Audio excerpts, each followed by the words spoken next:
Great.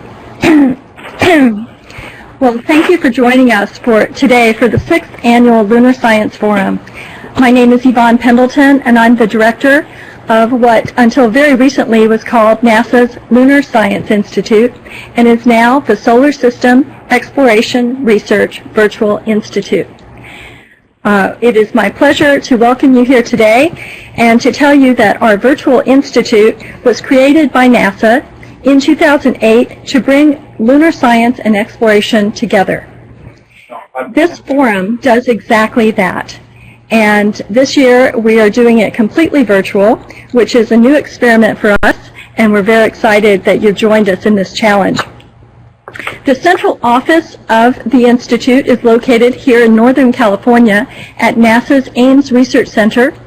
And I have with me here today the director of NASA Ames Research Center, Dr. Simon Pete Worden, who is an astrophysicist himself and an Air Force retired general.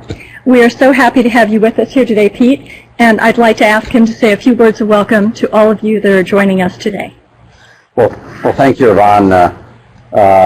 This is a very exciting day for us. This is one of the largest, in fact, I suspect it's the largest virtual conference ever held by NASA, and that's really quite a milestone. And given the new budget and conference restrictions, SURVEY and NASA Ames Virtual Institutes in general are uniquely qualified to lead the agency towards more virtual operations.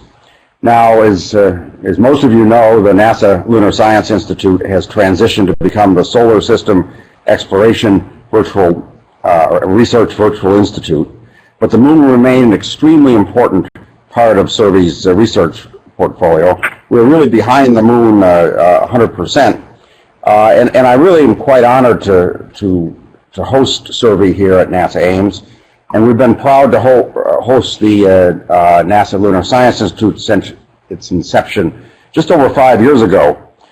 We're also very proud, mentioning the moon, to be launching the nation's next mission to the moon, LADEE, the Lunar Atmosphere Dust Environment Explorer, in less than 2 months now. So lunar science is very much alive, and I can tell you that there are a number of more missions that are on the drawing board to the moon, in addition to other objects now in SURVEY's portfolio. So this is going to be in a very, very exciting time.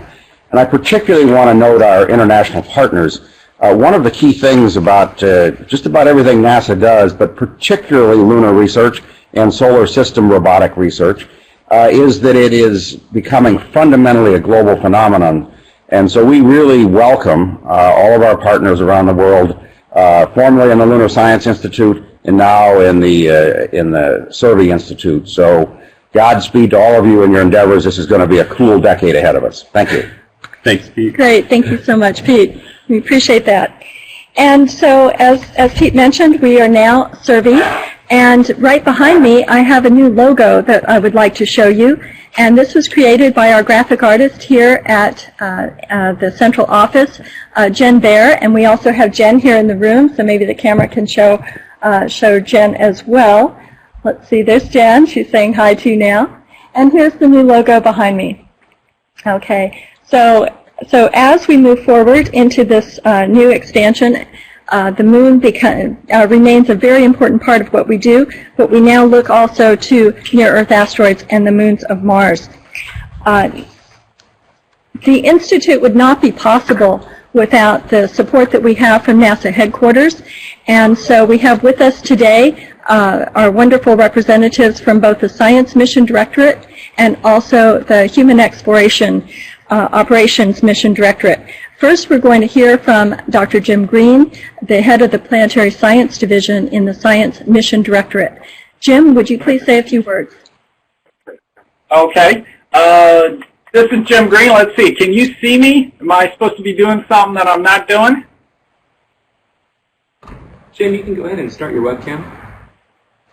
Okay. All right. We're going to do that now. Sorry.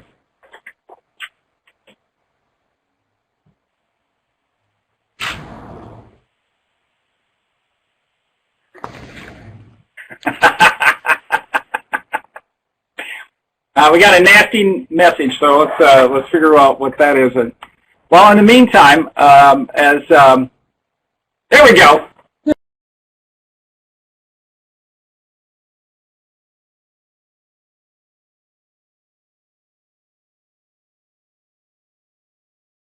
There we go. Now we're up and running.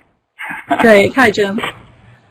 Hi. So sorry we didn't have all the bugs worked out, but you know that these kind of things, that's going to happen a little bit during the day, but we're on a roll now. So thanks, Yvonne and Pete, for having us on this morning, because indeed I'm very excited about SURVEY. You know, SURVEY expands on the success of the NASA Lunar Science Institute. And it's going to include not only the moon, but reaches well beyond that to our near-Earth asteroids, and as Yvonne mentioned, Phobos and Deimos. So we are, as everyone knows, anticipating that we'll be selecting about 7 teams. These will be at approximately the same level as the nodes that we currently had on NLSI.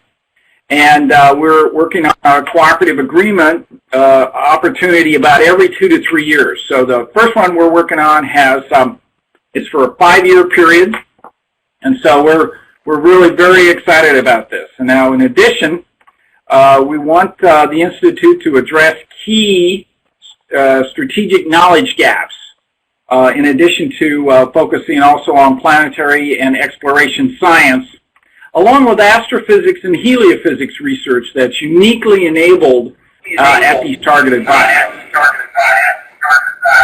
So, as one perhaps knows, we've had the CAN has been released. The proposals have come in April.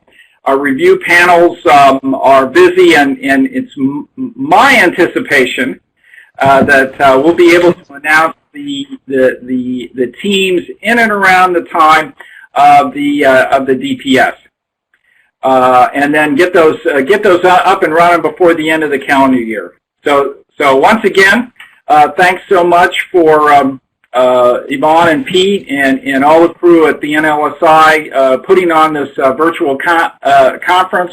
We're really looking forward to tuning in and out, as sometimes we have to do at NASA headquarters.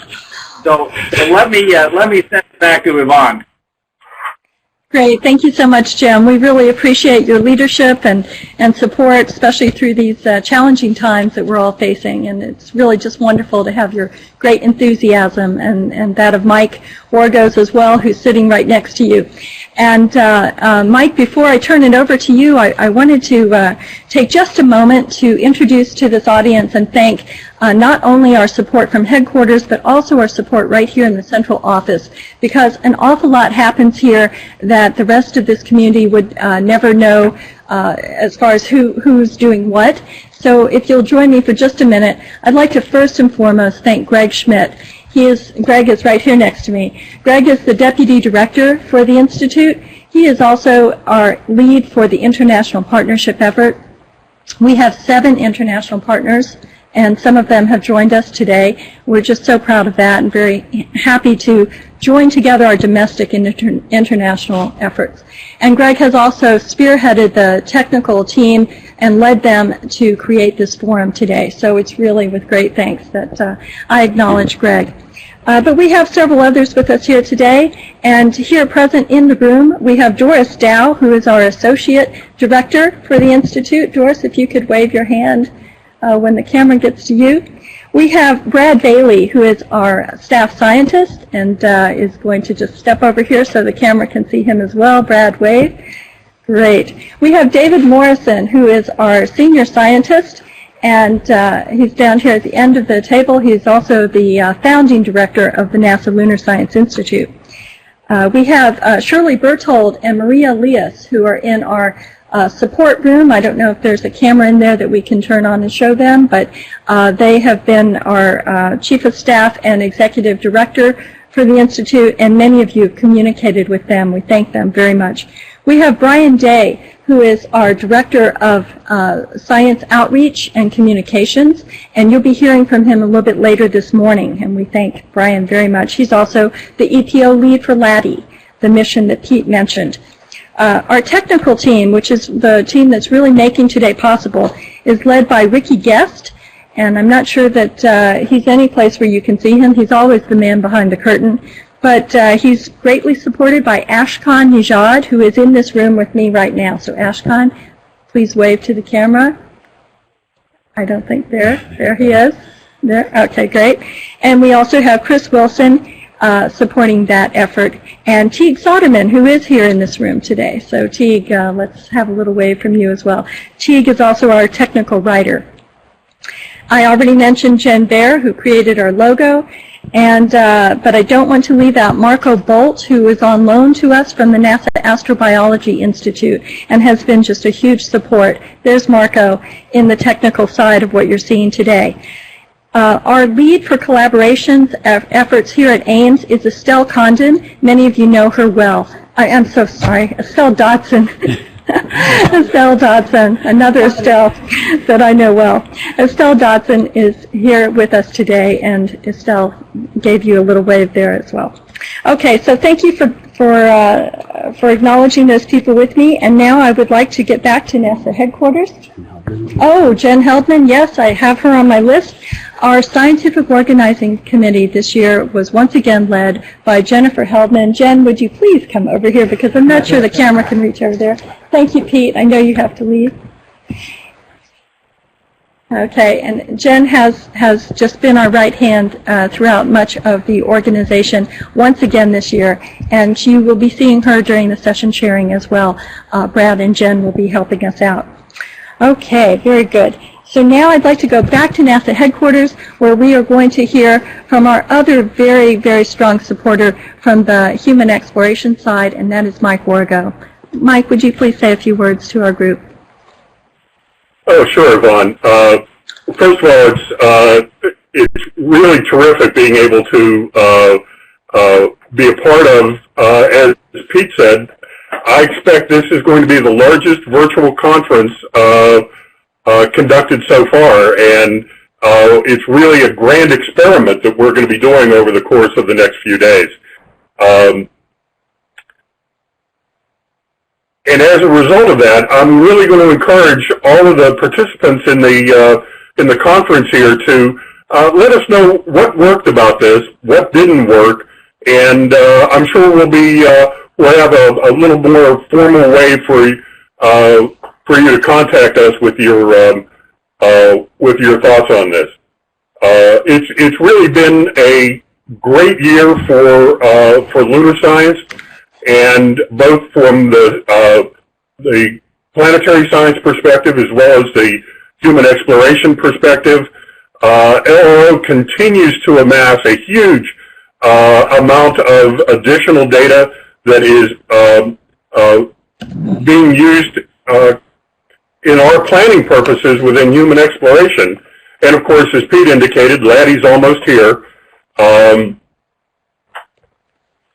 When we look at how LRO started, and this is going to sound real familiar to you guys, I always talked about how it was an exploration mission, but it was going to have a huge impact on lunar science. And now what we have in the science phase of this mission, we have exactly the same case, but with the roles reversed. We have absolutely terrific science being conducted, but that scientific information is now helping to inform additional planning we're doing for human exploration. Just recently, we were working with Mark Robinson from the Lunar Reconnaissance Orbiter camera team to target some high-resolution imaging for potential landing sites for an ISRU-type payload that we're considering having as part of a future mission, where the lander would be provided either by a commercial entity or potentially one of our international partners. I also want to thank the lunar science community, the lunar exploration community through LEAGUE. Jim mentioned the importance of the strategic knowledge gaps for planning purposes within human exploration and operations, And LEAG was instrumental in defining the process, in capturing the strategic knowledge gaps and identifying prioritization back to NASA for that. And their work became the template for how the other analysis groups were going to handle the problem for their particular locations. In fact, SBAG, the Small Bodies Assessment Group, used that model. They saw the value in it and used that model to identify the strategic knowledge gaps for near-Earth asteroids and Phobos and Deimos. One of the things that is great about going in the cleanup position here is everybody else has already said the most important stuff. So at this stage, I'm going to hand it back to Greg, who's going to talk to us about the logistics of how to make this into the largest and most successful virtual conference that certainly I'm aware of. Greg? Okay. There you go. All right, great. Thanks very much, Mike, and thanks, Jim. Really appreciate your kind comments and most of all your support over the years. We could not have done anything without all the support that you've given us. So thanks so much. And let's see if we could make that full screen, Ashkan. If you can. Oh, okay.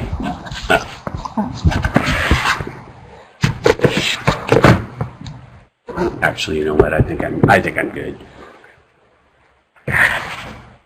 Yeah. Okay. Okay. Great.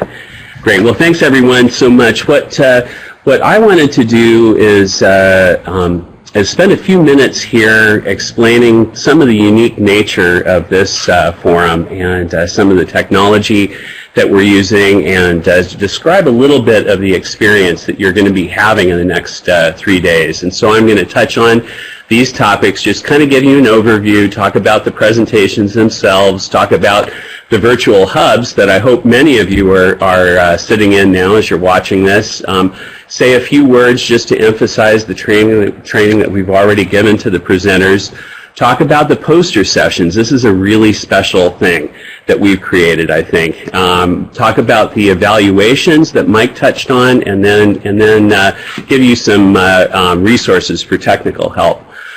So first of all, from our perspective, a good experience for you is absolutely paramount, and we are committed to giving you that good experience. That being said, this is a large and very complex event. We're not just broadcasting everything. We're getting all of you in many different locations to broadcast to each other. So glitches will happen. We've already seen a minor one. This is to be expected. What we promise is that we're going to resolve those problems as expeditiously as possible. And as you saw with the very minor one that we had in the beginning, it wasn't an impact to the conference. Since we're not seeing each other in person, and I want to say this was the feeling that I had in helping to create this event. And on the one hand, what a fun technical challenge this was. On the other hand, I'm not getting to see a lot of friends that I don't get to see very often. But what we wanted to do because of that is to maximize the ways of connecting with each other. So I'm going to talk about the poster session. We have some innovative ways of connecting with each other through posters. We have 2 different simultaneous chats that can happen during the science talks, both on topic with regards to the talk, and then you can have asynchronous discussions on anything that you want to talk about. And then we're also suggesting that people talk over Twitter with the hashtag #LSF 2013. So, and I actually saw some Twitter posts to that already, so that's great. The other thing I want to say in the overview is that the main Lunar Science Forum webpage, the one that you got to navigate here, is going to be your home for this conference. That's we're going to post announcements there. Everything's going to be available right there. So anyway, let me go on and talk about the science presentations. First of all, Adobe Connect, and all of you know about Adobe Connect because you're on it right now as you're listening to me. We have a maximum capacity right now of 500 people. And so if we get to a point where we have to bump people, non-registered people will be bumped first. So if there's anyone who hasn't registered, we strongly recommend that you do that. The thing that you haven't experienced yet is that we're doing parallel sessions for the first time here, and we're doing these in separate Adobe Connect rooms. It couldn't be easier to go to a parallel session or to go back and forth between parallel sessions. All you do is go to the agenda and click on whichever room, A or B, that you'd like to join for the particular talk you're interested in. Simple. If we exceed the capacity of our Adobe Connect, what we're going to do is give you a link, the person that is trying to get on, a link to a YouTube streaming link. And so you will still be able to watch this, and we have, I suspect that Google has essentially, through YouTube, has essentially infinite capacity, but in any case, you will be able to see the conference regardless. With regards to asking questions, first of all, make all your questions brief. The chairs will only be able to pick the questions that they can answer in a fairly limited amount of time between talks. You can do it one of two ways. You can first of all use the chat window during the talk. That's very easy. Just type in your question, and the timekeeper for each session is going to ask for these questions at about T-minus 2 minutes, so that we can have some questions ready for the speaker to ask as soon as they're done with their talk. Verbal questions, we are taking those, but only from the hubs. So the way you do that is, if you have a question, say so in chat, and then the chair will call on you. It's as simple as that. And the hubs, of course, are connected via Polycom. What if you miss a cool talk? What if there's two cool ones in parallel? And there's a lot of cases where that's the case. What we are doing is archiving all of the talks within 1 hour. That's our promise to you. We intend to do better than that. Just go back to the agenda, click on the talk that you missed, click on the little Adobe icon, and you can watch it right then at the end of the day. So it really couldn't be easier. You can also access the slides that the presenter gave directly through that. Virtual hubs, just to say a few words about that. We, as of yesterday afternoon when I put this together, we had 10 hubs. The little words there covering the one in Australia, unfortunately we couldn't get it to show that, but we have 2 international ones, Australia and Colombia, plus a number in the United States. If you're listening now and you're at a place that you think that another hub could be created, that there's a bunch of people that are watching the forum, please do so. You can do it right now. It's not too late. Just go to the Virtual Hubs tab on that main website that I gave you earlier, our home website. Go to the Virtual Hubs tab, follow the prompts, and you can create one very, very easily. What we want to do for a virtual hub, folks, make sure you mute your Adobe Connect speakers. Estelle kindly gave me screenshots of the little logos there. You can see what it looks like when it's on. I'm sorry, you know what I did is I reversed those. Boy, isn't that special? Talk about glitches. Okay, that's my glitch. So anyway, I think you can see which one is muted, ought to be muted, and which one's on. The last thing that we ask is please take photos of your hub in action while people are listening to talks. We would love to have photos here at Survey Central. So for presenters, I just want to emphasize a few points here that are really important. So for those who are getting ready to present, please, no open microphones, pay attention to that. Log on 30 minutes ahead of the session in which you're speaking. We want to make sure that everyone gets tests just in case they are having problems. If you could make sure also that your camera is framed well and you have good lighting on you, that will help the audience in being able to see you. Also, listen for the cue on the end of the talk. We will have timekeepers, as I mentioned. It's important to maintain schedule, particularly when we're going on parallel sessions. And you will also see on your presenter screen, you'll see a green light when all's well, so you can just keep talking. You'll see a yellow light when it's time to start wrapping up, which means that you have less than or equal to 3 minutes to go, and the red light comes on when it's a minute to go on your screen. And the chair or the chair's assistant will handle the questions from chat or virtual hubs for all of that. So for posters, I think that virtually all of the posters are now in, but for anyone who hasn't sent their poster in, it still opens. Please do so. For accessing posters, there's a couple of neat ways of doing this. We're going to show you this a little bit later. I'll mention this in a second, but go to the Poster Galleries tab on the forum website, that main website I've mentioned several times now, and click on the subject you're interested in. We have posters organized by, for instance, geology, astrohelio, etc. You can do that. You can also go to the poster list on the forum website, and it takes you down to a list of all the posters, and you can just simply connect on their links. And one thing I wanted to mention here as well is that poster pages rely on Adobe Acrobat.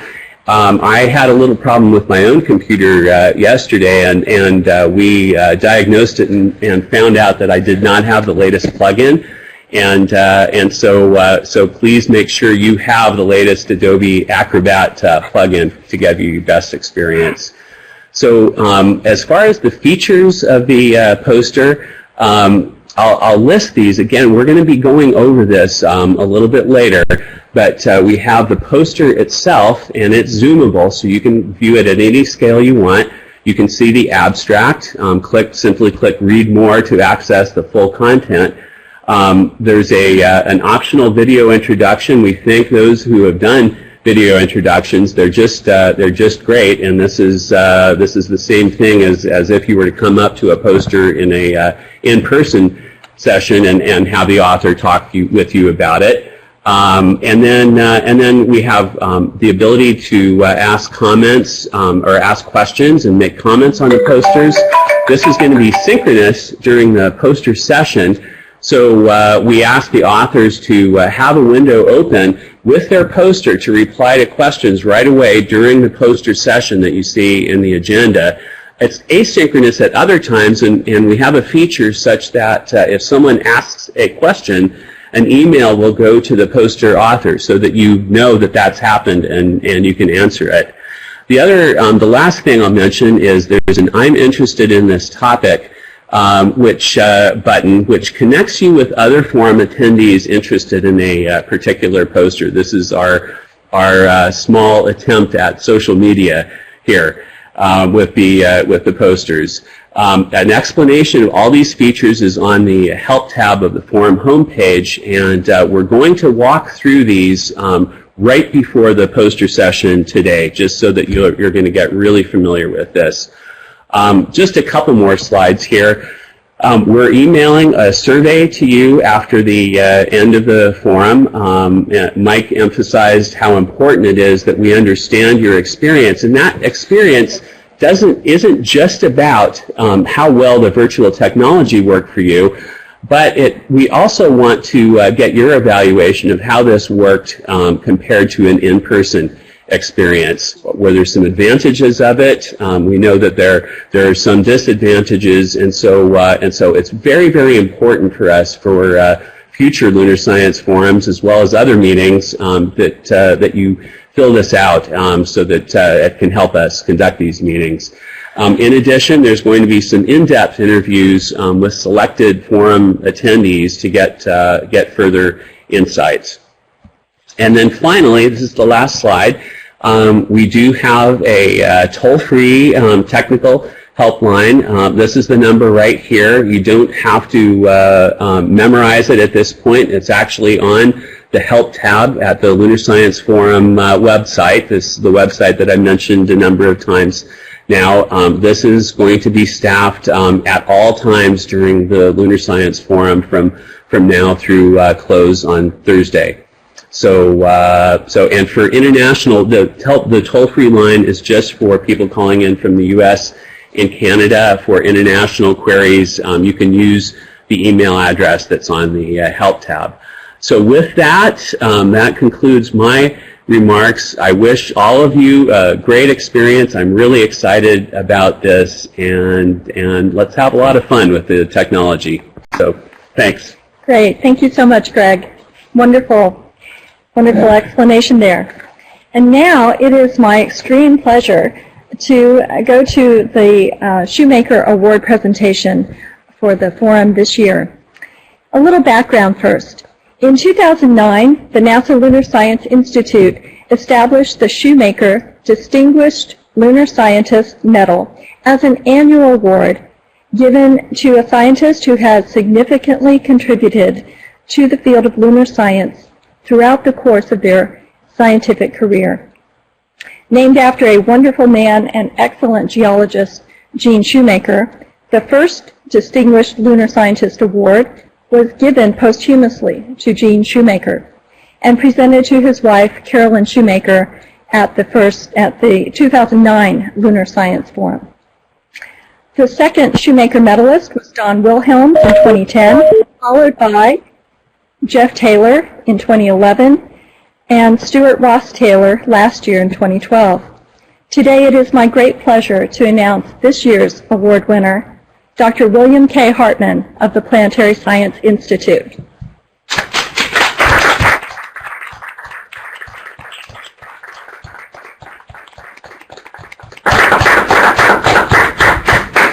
While we're bringing up the camera on Dr. Hartman, I would like to read a few things about him and tell you a little bit more about him. Dr. Hartman has made landmark contributions to planetary and Earth science, beginning with his initial paper in 1962 on the discovery of the impact structures delineating lunar basins, extending through the development of the now widely accepted view of the origin of the moon.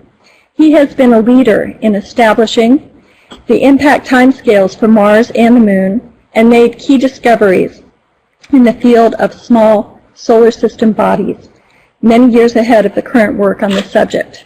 And now you can see Bill there on screen, and I have a little bit more to read, but I just wanted to say hello, Bill, and welcome. We're very, very honored to be able to give this to you today. It's an honor to be here. Okay. Thank you. Okay, so let me tell the audience a little bit more about you. Bill Hartman is an internationally known scientist, painter, and writer. He's also the winner of the first Carl Sagan Medal from the American Astronomical Society. He's a former graduate student of Gerard Kuiper.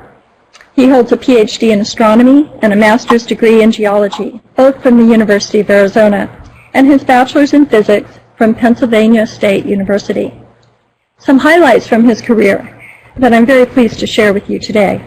Working under Gerard Kuiper as a graduate student at the University of Arizona, Hartman discovered Orientale Impact Basin on the moon, and his joint 1962 paper with Kuiper established the concept of giant multi-ring impact basins on the moon. In 1965, he estimated the terrestrial cratering rate and used it to predict correctly, pre-Apollo, that lunar lava plains are 3.6 billion When joining years and old. leaving the conference, participants will hear silence.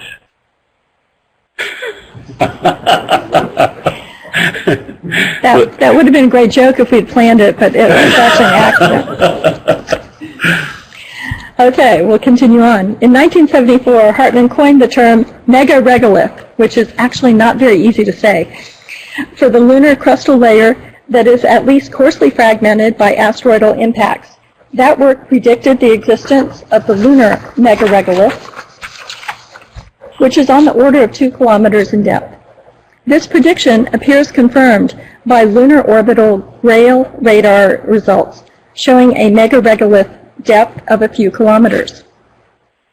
In 1974 and 1975, Hartmann, with PSI colleague Don Davis, developed the leading modern theory of lunar origin by impact of a giant planetesimal.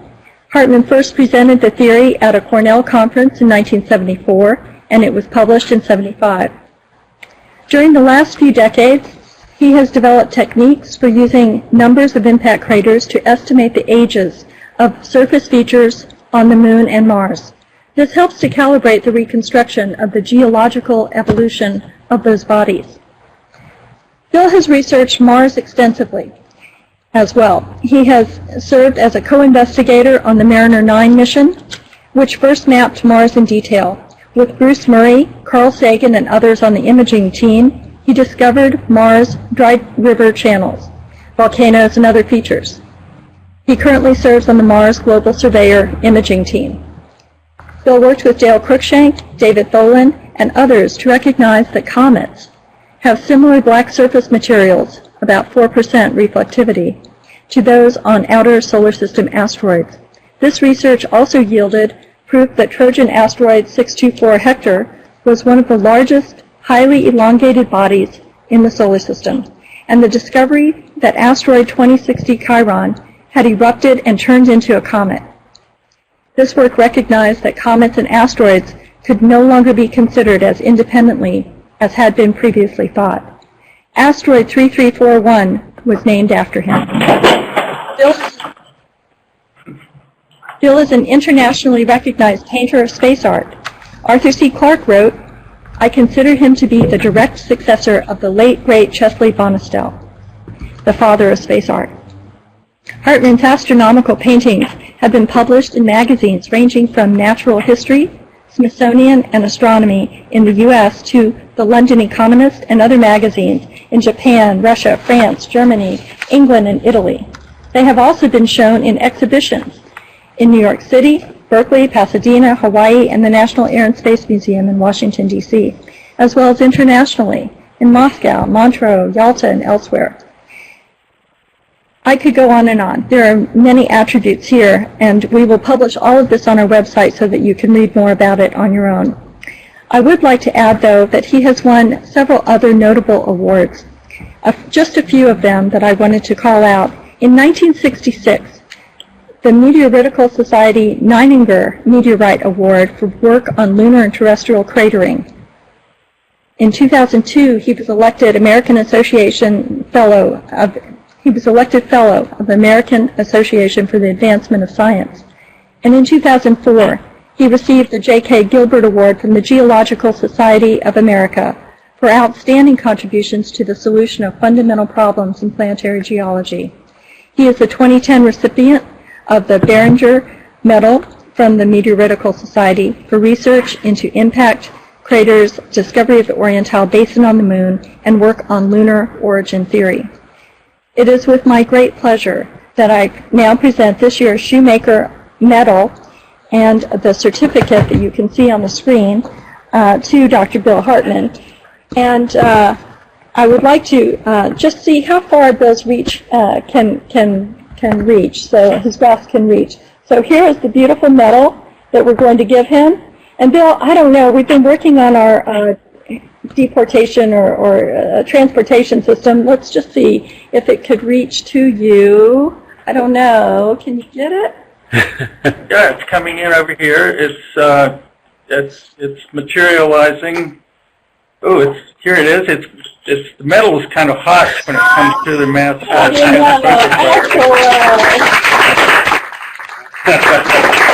nice. Very good. It's a wonderful medal. I really like the lovely image of the moon that's on there. They told me I should put it on, so I'm putting it on. Yes, you should. Anything I say, well, I've got it on. You know, that's gospel. So I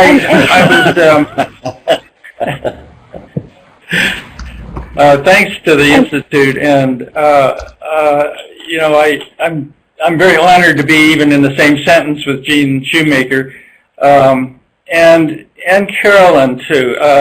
Carolyn was on our board here at PSI for some time, and is still active in supporting all the things that we care about. I can't resist listening to all the discussion about the possible glitches that might occur. There's wonderful Russian jokes for all occasions, and one of my two favorite Russian jokes is perfect for this situation where anything can go wrong at any moment. And the joke is, what is the difference between a pessimist and an optimist? And the answer is that the pessimist sees the dark side of everything and says, oh, things are terrible, they couldn't possibly get any worse. But an optimist sees opportunity everywhere and joyfully says, yes, of course things can get worse. So just remember that as all the connections collapse, during the conference. Very good. I was asked to say just a few remarks about the moon, lunar reflections, and I think we're pulling up a PowerPoint talk. And let's see if I can advance. Is that going to advance? No. Is this going to advance? Why am I not advancing? If you click on the very first slide, oh, there. then you can use your arrow keys. Yeah. Yes. I thought you might like to take a look at the discovery picture on the left there of the Orientale Basin. And that was when I was working with the Kuiper, and we were projecting pictures onto a globe, and you could walk around to the side of the globe and photograph things from overhead. And that was the first time anybody recognized that amazing bullseye pattern. And of course, the picture on the right is the orbiter view a few years later, all of which proves, see, we didn't need orbiter. Oh, no, wait a minute. I'm not supposed to say that on a NASA program. The thing that struck me at that time from looking at the Orientale Basin was the question of how big an object, what were the biggest objects that ever hit the Earth-Moon system.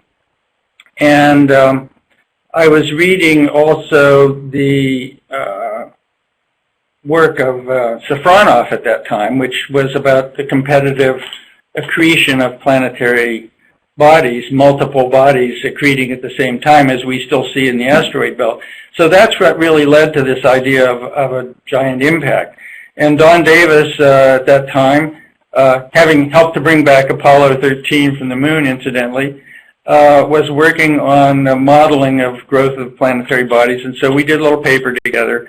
And Don did the calculations, just some simple calculations in those days, of how big the second biggest body in the Earth accretion zone might get. And we concluded that there could be very large objects that would then eventually collide with the Earth. So that's pretty much where the ideas came from. And moving to today, it's quite curious to Don and me. It was a few years after the first paper that we wrote that it was realized that the oxygen isotopes in the moon are the same as on the Earth. And that seemed to us like a very positive support for the model, because that meant that the Earth and the moon had the same kind of material. In the last few years, we've seen geochemists coming forth with results that many isotope systems are exactly the same within the areas of measurement, basically. And this has turned into a problem. So this is my first little subject, the current problems about the origin of the moon.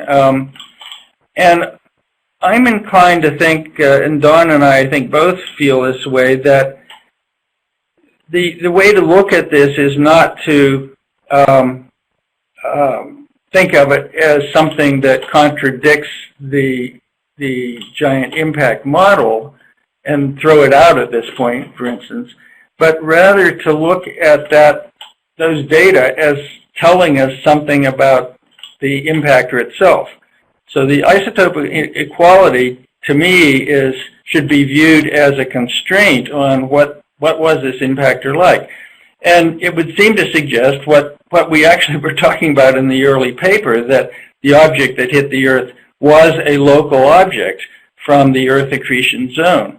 The Earth's made out of Earth-forming material, right? So the objects in that zone are made out of Earth-forming material. Belbruno and Gott suggested a few years ago that a large object like that could get hung up in the Lagrangian points, and one of the Lagrangian points. And Steve Kortenkamp and I have done, Steve has done a little bit of modeling on this, and with everybody at NASA listening in, I have to say, oh, we have a proposal in on this idea, by the way. But the original results, or the initial results that Steve got, was that an object, a large object, could be preserved in the Lagrangian point on the order of tens of millions of years, which might allow something that grew in the terrestrial zone to then escape and collide with the Earth. So I think there's some interesting things going on there. And of course, Dave Stevenson has talked a lot about the mixing in the entire zone as the giant collision happened, that there's a more, this is a more current view of the collision, and based on computer models, and there was a kind of a chaotic swarm of material changing back and forth between the two objects. Now, the second thing of the three topics that I thought would be interesting to talk about has to do with regolith and megaregolith. And this is the diagram that I've used a lot. On the vertical axis is the number of craters per square kilometer, and across the bottom is the size of the crater. The little curves going up and down on the diagram are what we call isochrons, the number of craters you expect to get for any given surface. So this little red line is for 100 million years old, and there we are for 1 billion years old, and here we are at 3.5 million years old.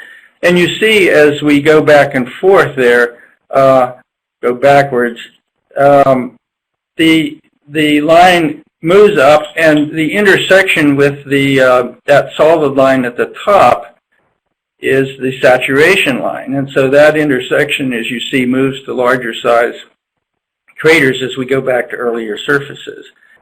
The interesting thing here was that if you start at the large end, the bottom end of the red line there, and start adding up the area in each of the diameter bins, and you work your way up the diagram, you can figure out the total area covered by craters larger than any given size. And what came out of that was that on the Mare surfaces, 3.5 billion years worth of cratering, you have 100% of the area, or even 200% of the area of the moon covered by craters, maybe, as I remember, 30 meters or something like that, which reasonably explains, 30, 60 meters, reasonably explains why we see a depth of 10 meters or so, 10, 20 meters of pulverized material on the surface. Now, the interesting extension of that idea is that as you go back towards 4 billion years ago, you're beginning to hit that saturation line at all sizes. So there is a kind of explosive growth of regolith material as a result of the cratering. And 100% of the area can be covered by 10-kilometer craters or so. So the upshot of this work was that, and this was the 1973 paper that Yvonne mentioned, the upshot was that there should be this deep brecciated layer, and I coined that word megaregolith and concluded it should be a couple of kilometers deep. And I think the gravity results from GRAIL are very consistent with that. So one thing I'm looking forward to is I've been talking with Maria Zuber and hoping to get together with the GRAIL team and see how we can refine both of these techniques. I mean, how accurate, how precise can they be on the depth of the megaregolith, and what does that tell us about the total amount of cratering that was experienced by the moon in order to get that amount of megaregolith. So I think that's going to be an interesting project. And then the final thing is Bill's heresy, and I say that because I think I'm way out on a limb with the rest of the community here on this subject. But it's the terminal cataclysm. And you know, it's a real problem because that word is thrown around, that phrase is thrown around so much, but it's thrown around. It's thrown around also not only by we scientists, but by a lot of the science writers, so that it's referred to all the time as if it's a very well documented phenomenon that has been, you know, clearly established. But what bothers me is that the data supporting it are kind of variable from one data set to another. And let me talk about that a little bit.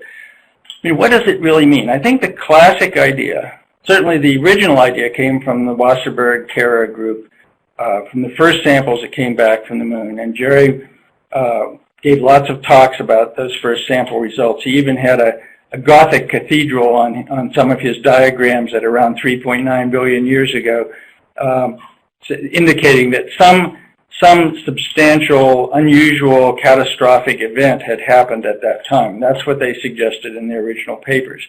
The reason was that they couldn't find the Genesis rocks that we were all expecting to see, these 4.5 billion year old rocks that were going to be lying around on the surface of the moon. So why can't we see the rocks older than about 4.0? So Jerry's group had suggested, well, some kind of event. It could be a global metamorphism. That was one idea. It could be the Imbrium impact, was they mentioned, or it could be just catastrophic impact collisions onto the moon at that time that formed a whole lot of these big impact basins at the same time, around 3.9 or 4 billion years ago. This diagram is, I think, kind of a summary of what most of us at conferences mean when the idea of terminal cataclysm is used. This is Graham Ryder's data, basically. The famous paper he did in 1990 suggested that, well, reported that there was this huge spike of impact melt samples right at 3.9, and not much before that. And from that, he inferred that there hadn't, because there were no impact melts before that, there had been no impacts. So there was a quiescent period, and then all of the basins formed in 150 million years or so at about 3.85 to 4.0. And that was particularly developed in a paper, I put a little note down at the bottom there, by Graham Ryder and Dieter Stoffler, particularly the 2001 volume that we edited out of EC in Bern in Switzerland, which was about Mars chronology, but it has a wonderful review paper about the basin ages. So terminal cataclysm, I think, still in most people's mind generally means that all these basins formed in that period that's shown on this graph, and that's why there's this big spike of impact melts. But if you compare that with, here's Graham's, the two Graham Ryder plots in the middle of this. The top is some asteroid plots, and the bottom is wonderful work by Barb Cohen, which I think we'll hear some more about later in the conference, which is her measurements with Tim Swindle and Dave Kring of the ages of creep-poor meteorites that hopefully sampled other regions of the moon. And you see that there's no spike in the lunar meteorite data at 3.9. And in the asteroid data, you have this kind of smeared out signature in impact-related meteorites running from maybe 4.1 or 4.2 down to 3.5, something like that. So three just to let you know, you have 3 minutes. Yes, got it. 3 quite different signatures there. So if I made a little list of bullets here for what I think are the current infelicities, I think we should not talk about lack of impact melts, meaning lack of impacts. The RYDER signature isn't found elsewhere. The meteorites don't show anything at 3.9. The asteroid signature is smeared out. And Barb has a wonderful paper in MAPS currently on 12 new Howardite or Vesta samples. And none of those 12 show up in the 4.0 to 3.8 interval. So there's another signature. It peaks at 3.9 and declines after that. We're getting increasing numbers of reports of upland breccia dates of 4.2 and 3.5. The Nice model, of course, everybody was very upfront in the Nice model saying that they were assuming the 3.9 value for the big scattering event, and that beautifully then would explain the cataclysm. But I think it's fair to say, and maybe Bill Vodke can object in a few minutes, but fair to say that even the Nice model is backing away a little bit in the sense that they're talking about the events before 4.0 and a decline after 4.0. So main point here is just that I just don't see that the data that we have really does point to one simple picture of a cataclysm. What I think is involved in 4.0, and this is a diagram of the curves there are my plots of how much regolith you get as a function of time, and the big red bar is just indicating that around 4.0 is a transition to a period when if a crater excavates rocks and throws them onto the surface, those rocks are liable to survive after 4.0 but not before 4.0. And this final diagram here is just indicating that that statement that I just made is true regardless of what the cratering behavior was before 4.0. So we got some conclusions, the lunar origin. Let's think about the isotope equality as a possible constraint on the impactor.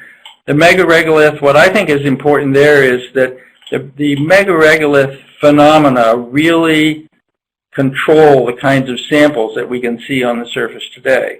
And then finally the terminal cataclysm, and I feel like we've got to be really careful in our community because that concept to me seems to be getting less and less well defined. So thanks everybody. Great, thank you so much. Let's all please thank Bill. Wonderful. Okay, so we have time for maybe 2 questions, and the audience will need a little bit of time to start typing, so please type your questions in right now.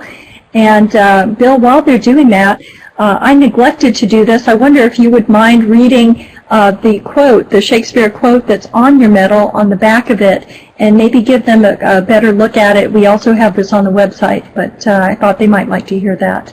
So if you would do that, please. And I understood, Yvonne, that it was Dave Morrison and who else? And Greg Schmidt.